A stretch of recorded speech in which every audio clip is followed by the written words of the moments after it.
Welcome to our webinar today on Southwest Minnesota Arts Council Arts in the Schools grants for fiscal year 2020, which runs from July 1st, 2019 through June 30th, 2020. I'm Carolyn Koska, the Financial and Grants Administrator here at Southwest Minnesota Arts Council, or SMOC. Today we are going to talk a little bit about the Southwest Minnesota Arts Council.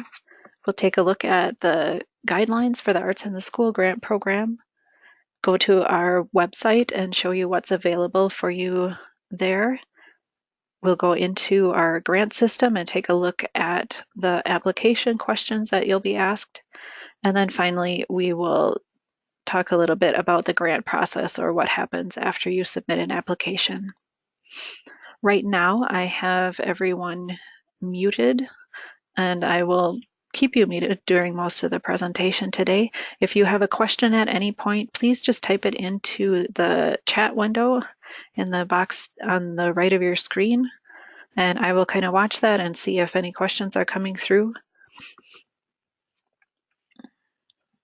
And then at the end of the presentation, I will unmute everyone and we can have some more discussion then.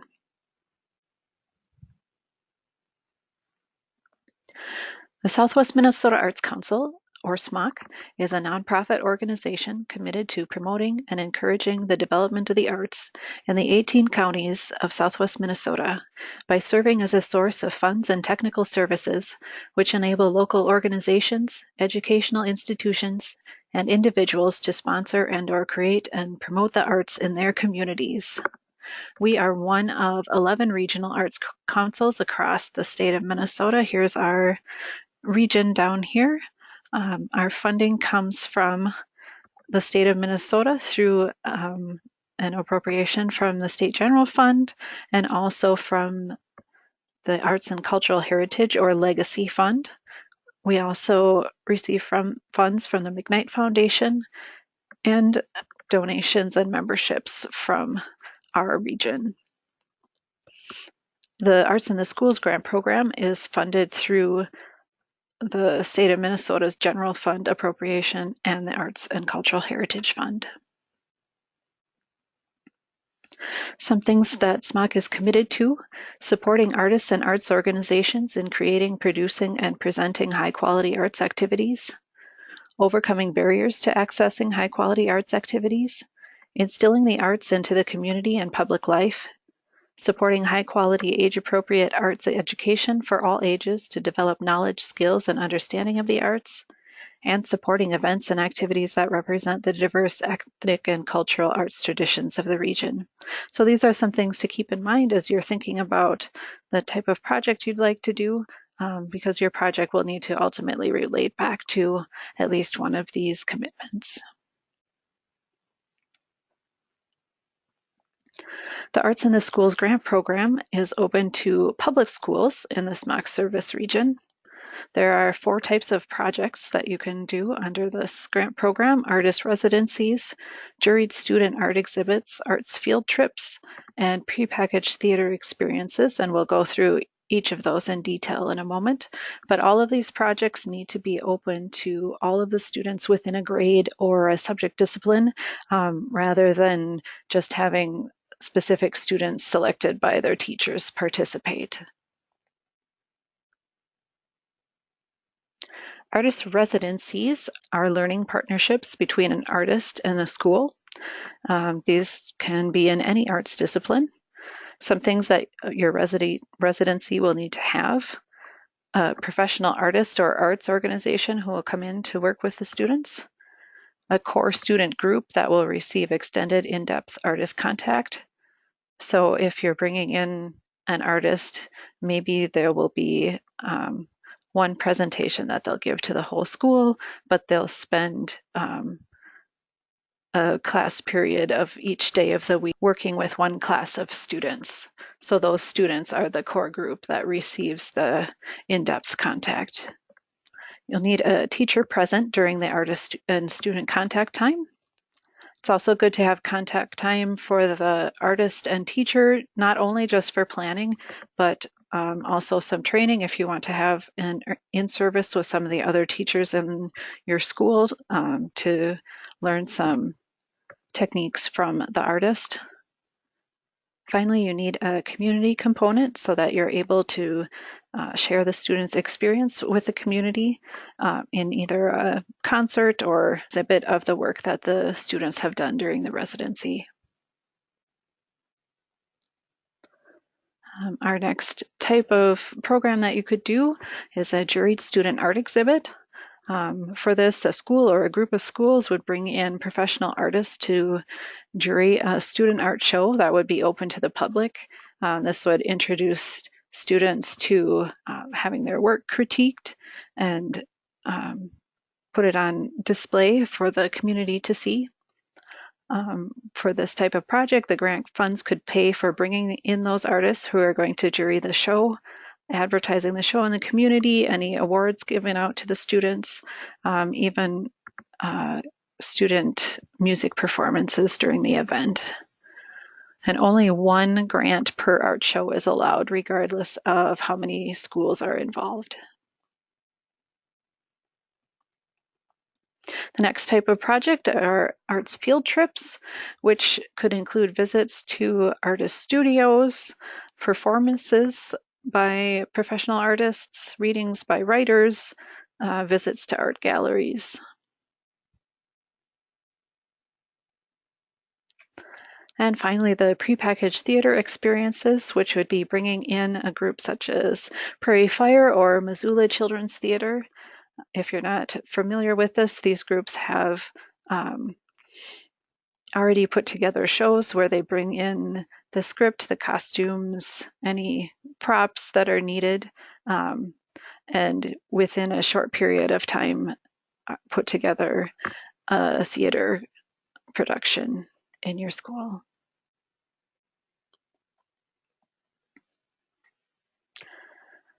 Here's what you can request as far as funds for each type of project. For an artist residency, you can request up to $4,000. And then for the juried art exhibit, field trip, or prepackaged theater, you can request up to $2,500. No cash match is required from the school for artist residencies, the juried arts exhibits, or the field trips. However, with the prepackaged theater project, you will need to provide a 20% cash match toward the project. So if the project in total costs $2,500, you could get $2,000 as a grant, and the school would need to come up with the additional $500. The prepackaged theater grants are available both in this Arts in the Schools program for schools to apply, and also in our art project grant program for other organizations to put this on during the summer. If you're applying as a school through this program, the theater production would need to take place during the school year.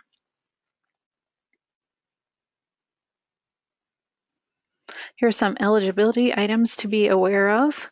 The following are not eligible: requests from parochial schools, since we are using state funds; payment of school personnel, except if you are paying a substitute teacher while the regular teacher is participating in the project; substitutions for any regular school programs. So for instance, if you used to have an art program in your school and no longer had one and are wanting to do a project that really would replace that, that would not be eligible because that would normally have been part of the curriculum. You cannot apply for funds for supplies outside of what you need just for this project. Also ineligible are projects that don't have an art focus, activities that take place outside of Minnesota. So unfortunately, you could not take a field trip to Sioux Falls. Since again, we are using that state money, it needs to be used within the state. Also ineligible are activities for the religious socialization of the participants or audience, fundraising events. In other words, the grant funding that you receive should allow your project to break even, not to make a profit.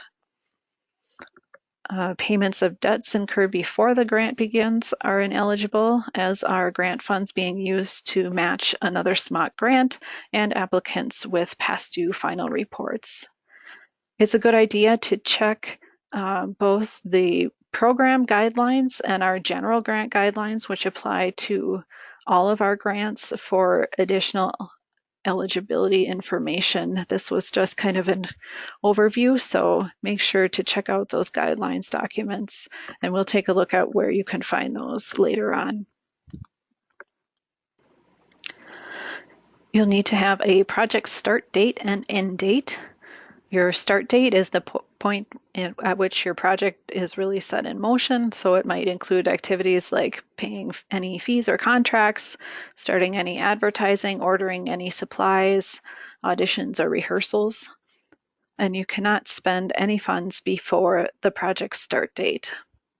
If there's something that you absolutely need to spend before that date, if you have to make a deposit on a contract for the artist that's coming in to work with you, you could not include that cost in your grant budget. Also, no advertising can take place before the start date. You can do something very basic as saying this event is happening on this date that can be posted somewhere, but no actual advertising before that start date. So with all of that in mind, your start date should not be the date of your first activity or event, because that wouldn't give you time to do all of the preparation needed. You'll also need to choose an end date for your project and consider how long it might take for you to get in any remaining bills related to the project, or to also allow time to do gather any information you need to report on your outcomes. We have 2 deadlines this year. The first round is October 9th for projects starting December 1st or later, and then our second round, the deadline is January 22nd for projects starting March 1st or later. So the October deadline is a good deadline if you're planning something in the spring, and then the round 2 January deadline would work for something kind of end of the school year or beginning of the school year next year. And note that all applications need to be submitted by 4:30 p.m. on the deadline date. The system will not allow you to submit after that time. For your project, you'll need to have a project director and an authorizing official. The project director is the person who's really most responsible for whatever is happening in the project. Sometimes it's the grant writer, sometimes the grant writer is a different person, but most likely this will be the teacher whose class the artist is coming to.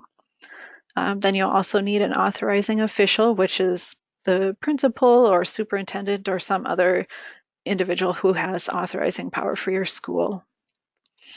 And the project director and authorizing official cannot be the same person. They need to be 2 different people, and both of them will need to sign the application, the contract, and the final report.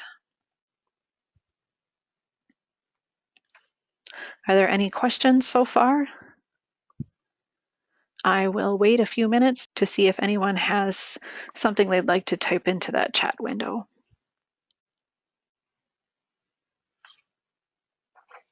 Not seeing any questions, we will move ahead and take a look at what's available to you on our website. If you think of some questions later, please just feel free to type them in that chat window or save them for the end of the presentation.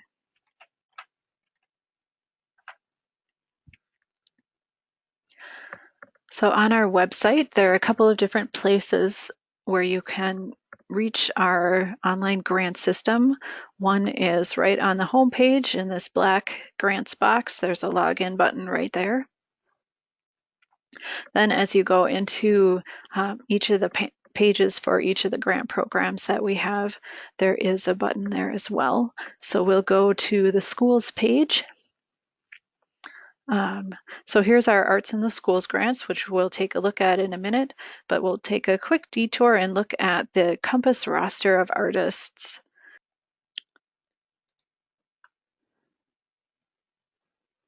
Compass provides a roster of Minnesota artists that are available for residencies. So if you want to take a look at the artists that might be available to you, you can go into their listing of artists and you'll see you can, if you have a particular discipline that you're looking for, but all of the artists that are available to come to your school are listed here. And each one you can click on and give a little background of the artist and then the types of programs that they are able to do for you. It's got a little code here with the ages that it's appropriate for. So we'll head back to our website and go to that page for Arts in the Schools grants. Here is that other login button. It does say apply now, but you don't have to be applying. It'll just take you right to the login page. So things we have available for you here on this page are the guidelines for the Arts in the Schools grants, along with our general grant guidelines, which again apply to all of our grant programs. Here we have the application questions in an editable document. If you'd like to kind of write a draft in there offline and later go into the system and paste in your answers to the questions, you can do that. We have that option for you. Some budget forms are available here, but we'll see they're also available in the application. The evaluation criteria that the reviewers will be using to score your application, so you can get an idea of what they're looking for. And then we've just got a couple things to help you use the system, a quick video tutorial overview, and then a more detailed grant system guide. That's just a PDF document that kind of explains what all the buttons do in the system. And then finally, you've got all of the important dates listed here for each round of grants. Here's where you can register if you'd like to do another webinar. And if you'd like to return to the webinar from today, it will be posted here as well.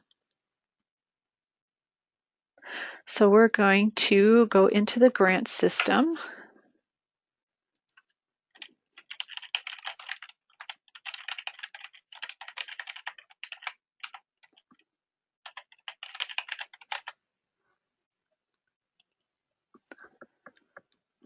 When you log in, if this is your first time logging in and you've just created your account, you will go to the screen that we'll get to if we click on this apply button.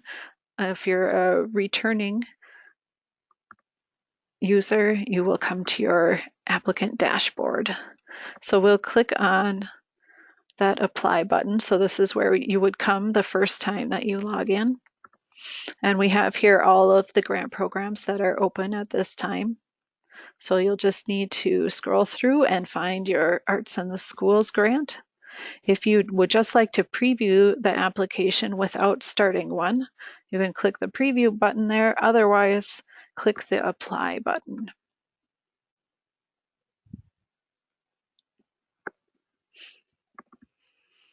So once you get into the application, I'm just going to point out a couple of new buttons we have this year.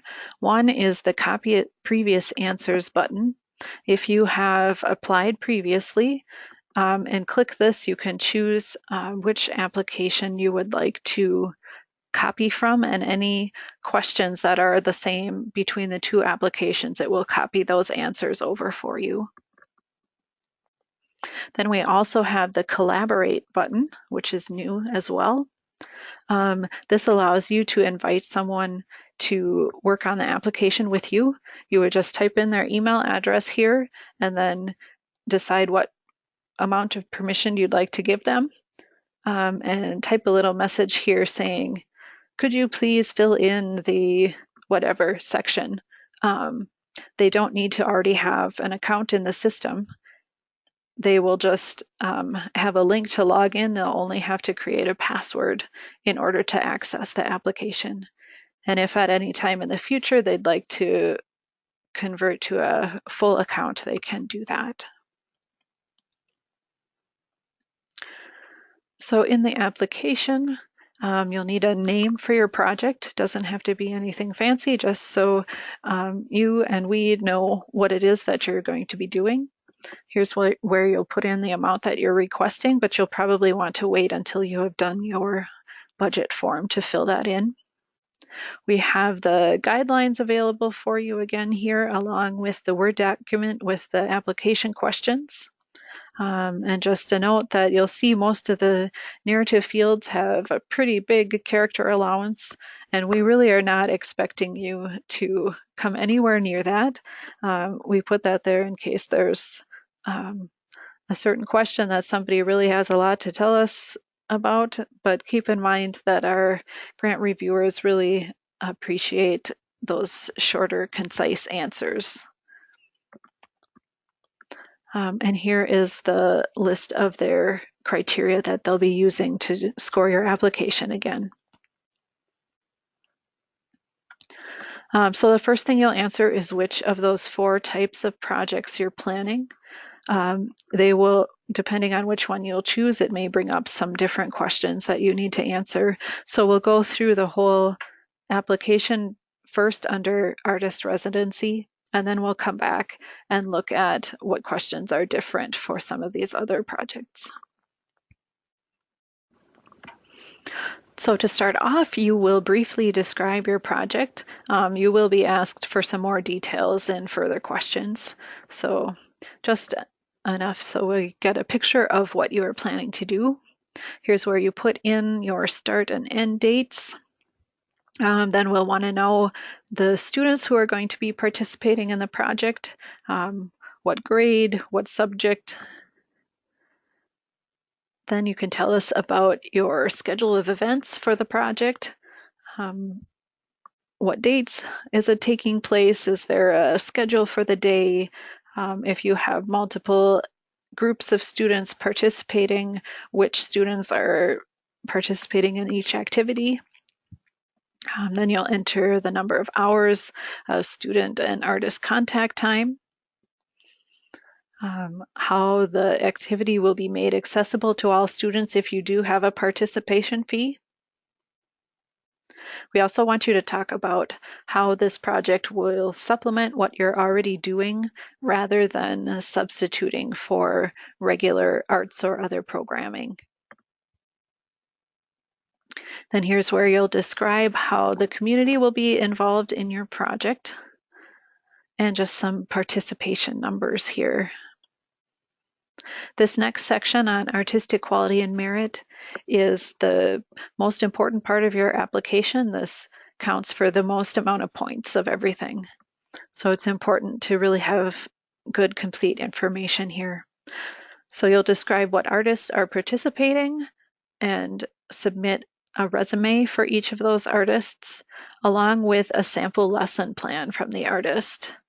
It does not have to be a lesson plan of what they are going to do in this particular residency. It can be a lesson plan from a previous program that the artist ran, but just a sample of what they do.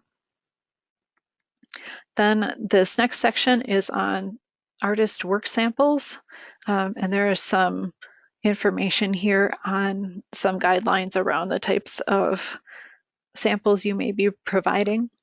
So we've got several upload fields here where you can put samples of their work. And then we also have some website fields as well if the artist has a video of their performance on YouTube, for instance.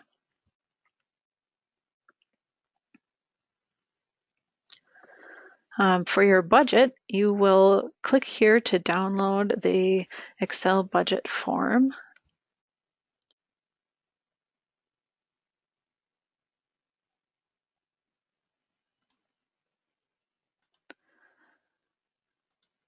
And you'll put up here what the project is that you're going to be doing, and then in these lines you'll just put in all of the different expenses that you're expecting, and this will total all of those expenses for you.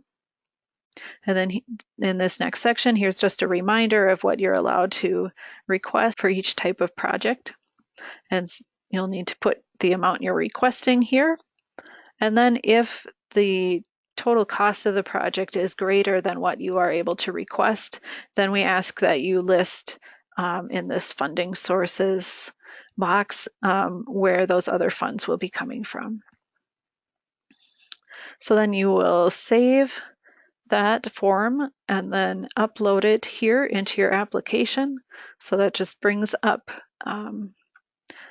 your files on your computer and you can choose the correct one. There's a narrative field if there's anything that you weren't able to fully explain within that budget form. And this is very important. You should know upfront that you need to be sure to spend the full grant amount that you are awarded. We really expect you to spend that full amount in your budget. If your numbers would change during the project for some reason, you would need to contact us to get approval for a project change if there's something else that you decide to purchase in order to make sure that you spend all of that grant funding. This next section is on your outcome evaluation for the project. If you have applied for grants before, you'll notice that this is different this year. So we will walk through that. Across the state of Minnesota, all of the regional arts councils and the Minnesota State Arts Board are working together towards some overall goals. And they have listed these outcomes as what they are expecting to happen with the state funding that we are working with. So what you'll need to do is choose 1 to 3 of these Minnesota arts outcomes that you are expecting to meet for your project. We suggest that for this grant program, you are choosing either number 8 or number 9 as your main outcome, and you may have another one that you feel your project would fulfill. So you just type in the numbers of those outcomes here. Then for each outcome that you chose, you'll need to describe what skill, knowledge, attitude, or behavior would change as a result of your project and who will be affected by that change. Then in this next question, you'll have to explain how you plan to measure or prove that those changes have taken place. So here we have an example that covers both of those questions. Here's just some background on a sample project, the outcomes that they chose, who they are expecting to be affected, what change they're looking for, and then how they are planning to tell if those changes have happened. So these, excuse me, the who and the change columns here, this information will go into that first question, and the measurement evaluation information here would go into the second question. Then if you have an evaluation tool that you're planning to use, if there's a survey or questions that you're going to ask the students, you could upload that file here. Then this next section is just some data that we're gathering. Just if you have received any arts-related grants from other funders, not from us, within the last 3 years. You're also asked as a school, what are your estimated annual expenses for the arts that are not part of the regular curriculum? This is a question that'd be great to use that collaborate feature and send this along to someone in administration to be able to come up with those numbers for you. A lot of these questions here have a link that has some codes for you to look at. So you just choose the number for the type of school that you are and type that in the box. We need the names of your school board members. And again, these questions here about annual audiences served, that may also be in a question that your administration could answer. Finally, we've got some contact information, just name of your school and school district. And then here's where you would enter the information about whoever is the project director and the authorizing official. We also ask, in case we have questions about your application and need to contact you, which of these people is the grant writer. So you would just choose whether it's the project director, authorizing official, or whoever account this is. If you choose other, you'll have some information show up here where you can put contact information. And then we have our electronic signatures here at the bottom. You'll just type in your name. Again, this is a great place to use the collaborate button to have your authorizing official sign the application, for instance. When you get to the bottom, you'll see you've got a few buttons down here.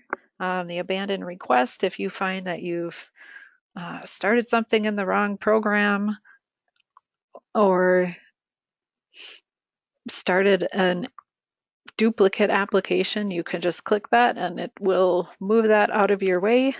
You can save application here, and here's the button to submit. We're going to click save for right now.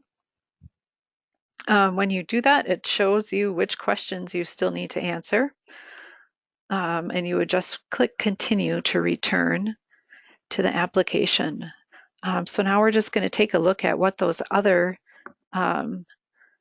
radio buttons do for us. So we're going to click our arts field trip.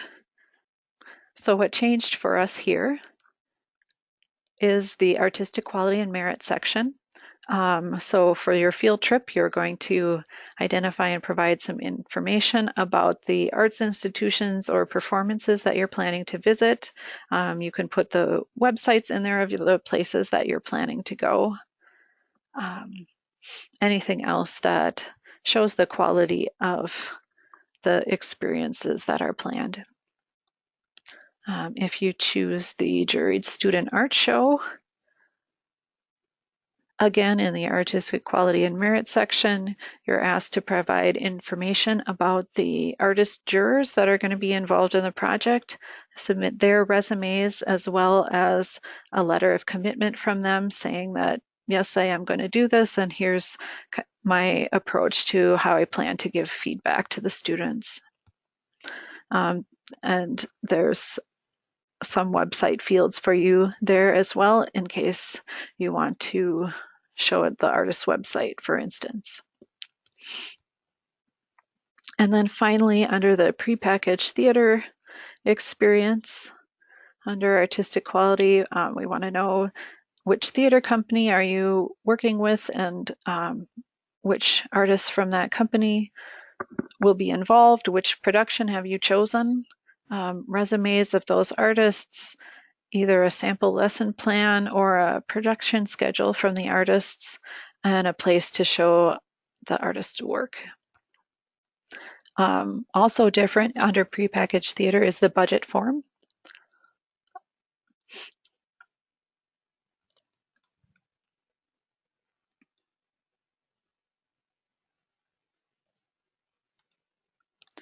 So it looks kind of similar in that you enter in all of your expenses here, which it will total for you, but then it has this other section where you can provide information about the cash match that you're providing. So if you are charging for tickets to attend the final show, You can put those estimated numbers in here, or any other income that if you're expecting any other donation. And then finally, if you are expecting the school itself to put up anything for the project. This line right here gives you a double check with calculating 20% of your total costs. So your cash match here will need to total at least this amount. And then down at the bottom, you'll put in your amount requested, and it will here calculate what that 80% is that you can request. And so either the 80% of the total cost or the 2,500 would be your amount requested, whichever of those is less. And there's another double check field here for you that calculates for you your total cash cost minus the match should equal the amount you are requesting. There are some samples here as well, how to fill out that different budget form that has the cash match involved. So that is what is different here with those different bullets. We're going to go back to our dashboard. So now you'll see here's this application that we just started listed here under active requests, and you'll just click the edit application link to get back in there to keep working. If you're awarded a grant and you come back to your dashboard here, under this project is where your contract and your final report will be listed, and you can access those as well. Are there any questions? Again, I will give us a few minutes if you have anything that you'd like to type into that chat window.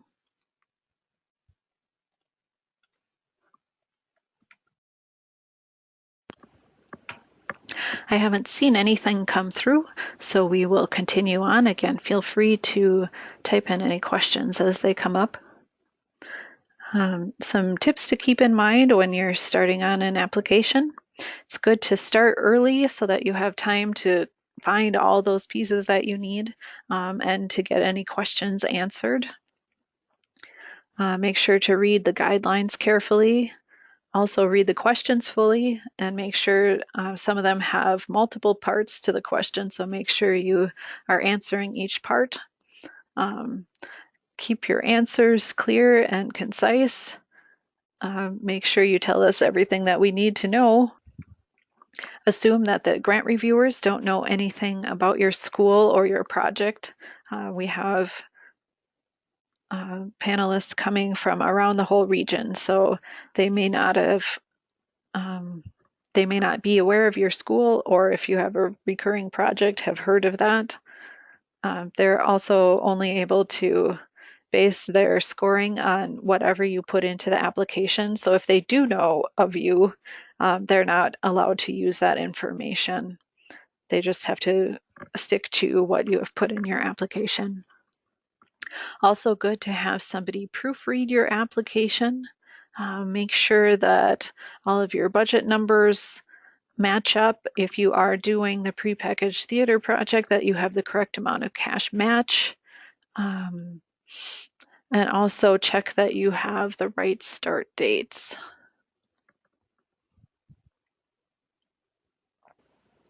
We are here to help you to come up with the best application that you can have. So it's good to give us a call to talk about your project before you are starting an application. If you're not sure which program you should be applying under or have other questions about your project, it's just good to have a conversation about that. And you can contact us anytime with questions as you're filling out your application. Up to 2 weeks before the deadline, SMOC staff can review your application before you submit it. If you let us know, I think this is all ready, can you take a look? We can go in there and make sure that there isn't any information or attachments that you're missing. But once it gets beyond that 2 weeks before the deadline, we can't guarantee that we are able to take a look at it. Once you submit your application, SMOC staff reviews it for eligibility and completeness. And if at that point there still is something that is missing that would affect your eligibility, we do have a 48-hour remediation period. So at that point, it would go on to a panel of individuals from around the SMOC region who would discuss and score the applications based on the criteria for the program, which we'll look at in a minute. And then from that, it goes on to our board of directors who will approve funding based on those recommendations from the grant review panel. The criteria used to score the Arts in the Schools grant, artistic quality and merit of the project is worth 18 points. The impact that the project will have on the participants is worth 11 points. The feasibility of the project, which would include, does this seem to be well planned? Does the budget seem appropriate for what you're trying to do? That's worth 5 points. And then finally, the outcome evaluation plan is worth 3 points. You'll need to pass on each of these criteria in order to be considered for funding. If you're awarded a grant, you'll need to complete an online contract within 30 days. And then after your contract is completed, you'll receive 80% of your grant award funds before your start date. Then you'll receive the remaining 20% of the grant award after your project and your final report are completed. You'll need to acknowledge SMOC's grant to you on all of the publicity that you have about your project. We'll give you a credit line that'll be in your grant contract, and that will need to be with any advertising that you're doing. You might also need to include the Minnesota Legacy logo in your publicity, depending on which funding source your grant is funded from. So the credit lines, posters that you can post at your event, and any logos that you might need to use will be sent to you, and they're also available on our website. You'll need to complete a final report within 60 days of the end of your project. It's a good idea when you're just getting started with your project to go in and look at the final report that'll be signed to you as soon as you finished your contract. So you'll know what information you'll need to gather during your project that you'll need to report on.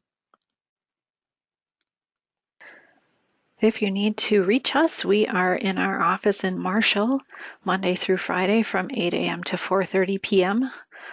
Those not always is there someone here over the lunch hour. You can just give us a call or email anytime, and we are here to help you with any questions you may have. I'm going to unmute people now and open up for some more discussion. If you are not planning to stay for that, thank you for joining us today.